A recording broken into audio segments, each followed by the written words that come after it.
अस्सलाम वालेकुम नाजरीन, मैं हूँ सादिया गुल और आप देख रहे हैं मेरा यूट्यूब चैनल। नाजरीन, जैसा कि आपने देखा कि अरमगान और मुस्तफ़ा के दरमियान जो भी झगड़ा हुआ उसमें एक लड़की का जिक्र आ रहा है बार बार कि जी वो लड़की, और ये बात अंडरस्टूड है कि लड़की का मामला था, क्योंकि अरमगान जो है उससे लड़की की दोस्ती थी और उससे लड़की की नाराज़गी बर्दाश्त नहीं हुई और उसने फिर ये जो उसने कत्ल हुआ है ये लड़की की वजह से ही हुआ है। तो मैं आपको एक बात बताती जाऊँ, ख़ास तौर पे हमारा जो एलीट क्लास का तबका है उसमें ये चीज़ें जो हैं वो 100% ये है कि क्योंकि ये लोग बहुत ज़्यादा, इनके जो वालिदैन होते हैं वो इनके ऊपर तवज्जो नहीं दे सकते, या वालिदैन जो है वो खुद इतने मसरूफ़ होते हैं कि उनके पास टाइम नहीं होता कि वो अपने बच्चों की एक्टिविटीज़ पे नज़र रख सकें। और अगर उनको पता भी होता है कि हमारे बच्चे ये कर रहे हैं, आखिर कहीं ना कहीं वालिदैन को अपने बच्चों का कुछ ना कुछ तो पता होता है, लेकिन उनके नज़दीक ये बातें कोई अहमियत नहीं रखती। और आपने देखा कि ये एक लड़की का मामला था जी। देखा जाए तो यही कि दो दोस्त थे और लड़की की वजह से उन दोनों की हाथापाई हुई और आ जाके एक दोस्त ने दूसरे को कत्ल कर दिया।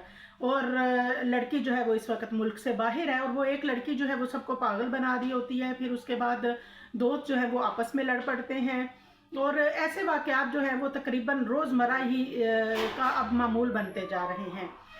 क्लास कोई भी हो, चाहे वो एलीट क्लास है, चाहे मिडिल क्लास है, चाहे लोअर क्लास है, जहाँ लड़की का मामला हो वहाँ कुछ ना कुछ ऐसा ज़रूर होता है। तो इसमें जो बड़ा हाथ है वो मैं समझती हूँ कि वालिदैन की तरबियत का फुकदान के अलावा भी इसमें जो बेजा आज़ादी है बच्चों को, और इसके अलावा क्योंकि एक लड़की या लड़का रात को 2-3 बजे किसी पार्टी से घर आ रहा है या लड़की आ रही है, तो वालिदैन उससे क्यों नहीं पूछते कि आखिर इतनी रात तक तुम कहाँ थी। ये कैसे हो सकता है कि बच्चा घर में हो और माँ वालिदैन घर से कहीं गया हो और माँ बाप को ना पता हो? ऐसा नहीं होता। अमूमन इस क्लास के जो बच्चे होते हैं एलीट क्लास के, या DHA आप कराची कर ले, लाहौर कर ले, यहाँ का माहौल इस कदर ख़राब है कि यहाँ के जो वालिदैन होते हैं वो अपने बच्चों से डरते हैं, वो अपने बच्चों को कुछ नहीं कह सकते। हालांकि बच्चों को ये नहीं हो सकता कि वालिदैन को पता ना हो कि हमारे बच्चे जो हैं वो क्या कर रहे हैं।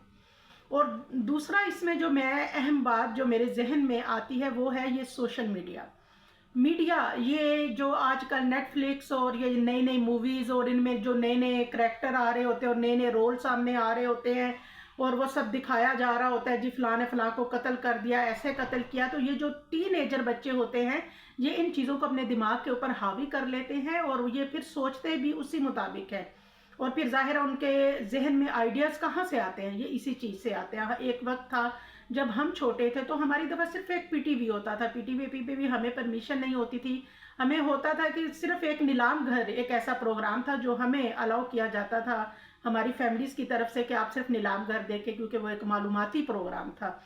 और उस ज़माने में अगर कोई वालिदैन बिज़ी भी होते थे, जॉब्स भी करते थे, अगर उनका बच्चा बाहर जाता था या वालिदैन की थोड़ी तवज्जो बच्चे की तरफ नहीं भी होती थी, तो भी उनको पता होता था कि कोई ऐसी बात नहीं है कि उनका बच्चा बाहर जाएगा, दोस्तों में जाएगा या कहीं जाएगा तो बिगड़ जाएगा, क्योंकि उस वक्त ये चीज़ें नहीं थी। इसमें बहुत सारी कसूर जो है वो इन सब चीज़ों का भी है। ये जो वाक़या रूनुमा हुआ है और ये सबक अगर हम लेसन लेना चाहें इस वाक़े से, तो मेरा ख्याल है कि ये एक बहुत बड़ा सबक है।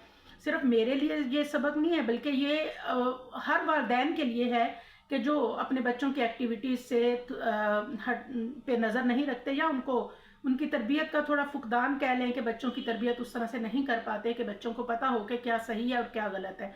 और उसके बाद फिर जब बच्चों के ऊपर या फिर वालिदैन जानते बूझते जब आंखें बंद कर लेते हैं तो ऐसे वाक़यात रूनुमा होते हैं। दुआओं में याद रखिएगा। अल्लाह हाफिज़।